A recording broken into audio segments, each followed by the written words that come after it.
Seguimos então com a leitura do livro Painéis da Obsessão, de Valdo Franco, pelo espírito de Manuel Filomeno de Miranda. Reencontro e dor. O grupo juvenil era alegre e idealista, descobrindo as belezas da vida ao contato da fé libertadora. Constituíam um setor de respeitável sociedade espírita, onde os esclarecimentos e a orientação de segurança formavam a pauta dos deveres morais com vistas ao futuro. O encontro fraterno com outros companheiros fazia-se habitual, objetivando a permuta de experiências doutrinárias, a convivência edificante, o debate sadio dos programas de estudos em tentativas úteis de seleção dos melhores métodos de aplicação. Áurea se deixava clarificar pela doutrina espírita, na qual auria as alegrias que lhe acenavam felicidade e realização íntima. De alma cigana, sonhava conhecer o mundo, alongar-se por terras distantes, das quais sentia nostálgicas e inconscientes recordações, aprofundar conhecimentos e relações, dar asas a ambições de crescimento e experiências humanas. Almejava conseguir emoções num mundo de largas conquistas, embora vivesse num burgo onde as possibilidades de evolução fossem pequenas. Com esse estado de espírito, aguardava o seu momento.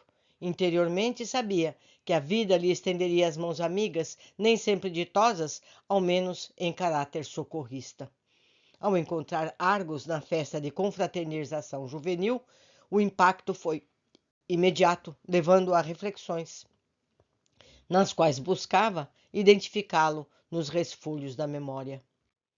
Sentimentos desencontrados dominavam-na. De um lado, experimentou inaudito júbilo por perceber-se notada e mesmo estimada.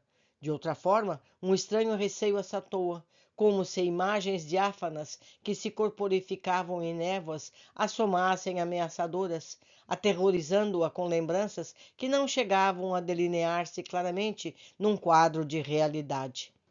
Assim iniciou-se ou teve prosseguimento o drama das duas almas que restabeleciam os vínculos na área da afetividade para o processo de justa reparação e de progresso que se fazia inadiável. No curso dos dias, a correspondência e os reencontros dos jovens sob o beneplácito dos pais de Áurea, à exceção da genitora, que percebia algo estranho, perturbador no futuro genro, resultaram que fosse anunciado o noivado e mais tarde consumada a boda. Alegrias e festas singelas, transferência de domicílio enriqueceram a jovem que parecia haver conquistado o primeiro patamar na escala de suas aspirações. Ainda vivia os róseos dias do matrimônio em júbilo, quando a enfermidade sorrateira e dominadora que lhe vencia o esposo veio à tona, voluptuosa e cruel. À época, a tuberculose constituía verdadeira peste, destruindo as vidas que lhe tombavam indefesas. As modernas descobertas farmacológicas, substituindo velhas fórmulas, abriam perspectivas promissoras. Sem embargo, a calamidade prosseguia com altas incidências obituárias. A viagem à abençoada cidade serrana de Campos do Jordão fora feita sem maior delonga, graças à interferência de amigos afeiçoados, esses abnegados trabalhadores da fraternidade que sempre se encontram a serviço do bem.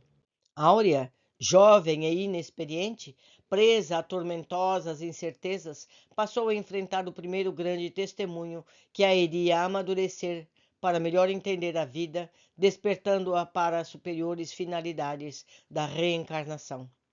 No íntimo, a imensa frustração, quase mágoa, pelo comportamento do esposo, que lhe ocultara o problema, sem conceder-lhe a opção de preservar a própria saúde, expondo-a a um contágio que, felizmente, não se consumou. Argos, na sua formação moral egoísta, ambicionando o prazer, não conjecturara quanto o sacrifício que impunha à pessoa a quem pensava amar. Na terra, o amor é ainda filho do imediatismo, dos interesses nem sempre arrimados à nobreza dos sentimentos elevados, zelando pela criatura querida. Mais servo das sensações do que amigo da emoção, fez-se o arquiteto de tragédias que despista com arremetidas sentimentaloides, evadindo-se quando mais dele se necessita. A sadia fraternidade, não medrando nos corações como seria de desejar, responde pelo despreparo das criaturas para os cometimentos mais graves e nobres, dentre os quais o amor assume papel preponderante. Áurea, no sanatório, procurou amparar o esposo enfermo, logrando gerar simpatias, conquistar amizades que lhe seriam de relevante utilidade durante todos os transes que deveria experimentar. Embora a formação espiritista, na capela do hospital, único lugar de silêncio e propício à oração, recolhia-se em homéricos solilóquios de prece, nos quais granjeava as forças hábeis para enfrentar as penas morais e físicas que a pungiam no suceder dos dias. A par das afeições referidas, numa comunidade humana onde se mesclavam caracteres e temperamentos de vário porte, era natural que os valores da dignidade não fossem considerados como um respeito devido, como só acontecer numa sociedade vinculada à fé religiosa. No entanto, a atitude materialista, utilitária e ambiciosa. Áurea via-se assaltada por galanteios vulgares, pressões e padecia de singular perseguição de pessoas levianas que equiparavam o alheio ao próprio comportamento moral inferior. Não tendo a quem apresentar os conflitos que a dominavam, no Cristo confiava e aos bons espíritos recorria, suplicando apoio e socorro para o esposo moribundo em largo processo de decomposição orgânica. Religiosas gentis, que se entregaram à arte de auxiliar os enfermos por amor a Jesus, compreendiam-na e, inspiradas, emulavam-na a fé, a coragem e ao valor. Assim, quando foi estabelecida a irrevogável necessidade da extração do pulmão direito de Argos, numa cirurgia de grande porte, ela compreendeu que o momento decisivo se avizinhava. O médico ouvira antes a definição, explicando-lhe a ocorrência e os riscos. O pulmão direito, informara o tisiologista, é constituída por 3 lobos e, excepcionalmente, por 4, o que não é o caso do nosso doente. Os alvéolos, encarregados da transformação do sangue venoso em arterial, graças à presença do oxigênio, em Argos, encontram-se gravemente comprometidos, infestados pelos bastonetes de Koch, que os dilaceram, produzindo as contínuas hemoptises. A técnica do pneumotórax, que objetivava impedir as contínuas hemorragias, não resultará positiva.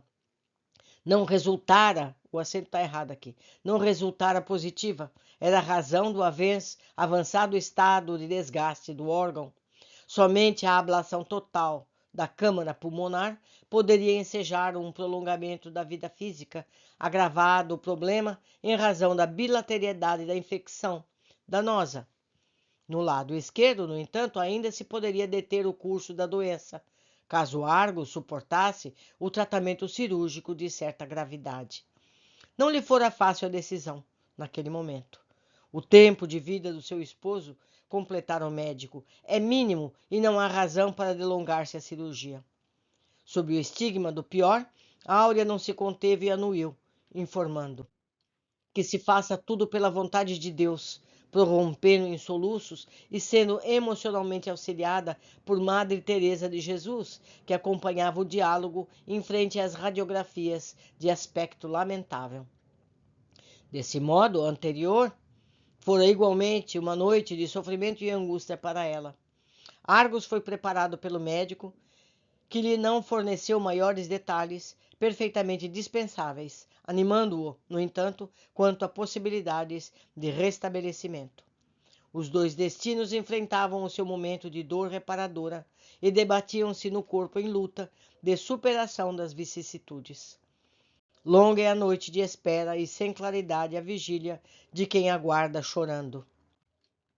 A conjuntura que surpreendeu os jovens nubentes era desfecho de um drama que se arrastava pelo tempo sem consumar-se ainda, por enquanto. A existência física na Terra é um elo de imensa cadeia, ligando a criatura à vida, ou faz-se um degrau na larga escada colocada rumo acima. Meus amigos, a vida é sempre consequência. Vivemos hoje a consequência do ontem e viveremos amanhã a consequência do hoje. Por isso é tão importante conhecermos essa escada da vida, da evolução, para que possamos nos aprimorar, fazermos o melhor possível hoje. Não podemos repassar o passado, não podemos mudar o passado, mas podemos começar agora uma nova existência, mais feliz, mais cheia de acertos. Por hoje ficamos aqui, aguardo vocês na sequência dessa história. Abraços.